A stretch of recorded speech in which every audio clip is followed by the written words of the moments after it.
Meet Willy Wagtail, Mr. and Mrs. Fairy Wren, and our white-cheeked honeyeaters. These are just some of the little birds I'm lucky enough to share my garden with. These and other little birds frequently visit my garden and have done so for the last 6 years I've lived here. Having a wetland nearby certainly helps, but over the years I've paid careful attention to what the birds like, and I'm keen to share some tips with other gardeners that would like to attract and keep little birds visiting their garden. The first tip is to visit your local Landcare nursery. They'll have some great advice and a range of local plants that little birds are adapted to using. When gardeners are wanting to plant natives in their garden, often the first thing that comes to mind is the grevilleas, the big colourful flowers that you see commonly around the place. The large flowered grevilleas attract large birds, and the large honeyeaters like blue-faced honeyeaters, red wattlebirds and noisy miners, as well as rainbow lorikeets, they often frighten the little birds away.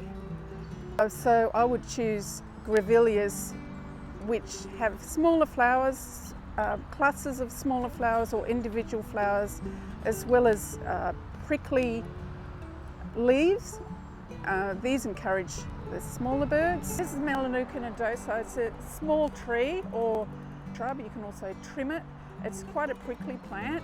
It's really has nice dense foliage, so a lot of little birds would like to nest in there, and it provides a nice amount of protection.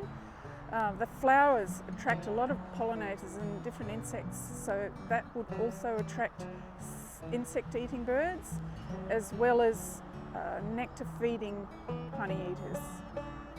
Most small birds eat insects, so that's their main source of food, and any of the small daisy-flowered plants like Chrysocephalum, which is yellow buttons, or the brachycombs, as well as many grasses which not only attract insects when they're flowering, but also the moths and butterflies lay their eggs on the leaves, and the caterpillars eat the leaves.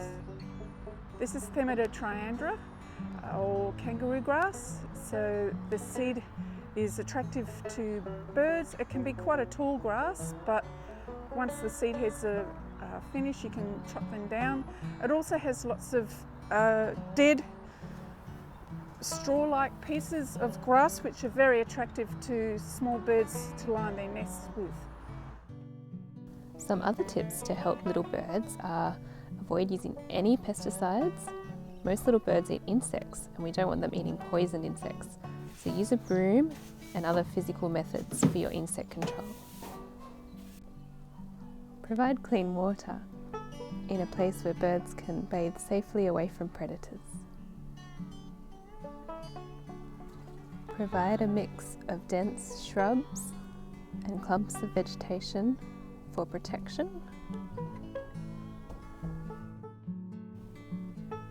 And areas of lawn and mulch for birds to forage and provide insects in. A tree is a wonderful asset if you can fit one in your backyard. My one isn't a native, and I wouldn't recommend planting this species because it can be a bit weedy, but any tree is better than no tree, and so many bird species use this tree. If you'd like to see more gardens become homes for little birds, please share this video and your tips for attracting little birds.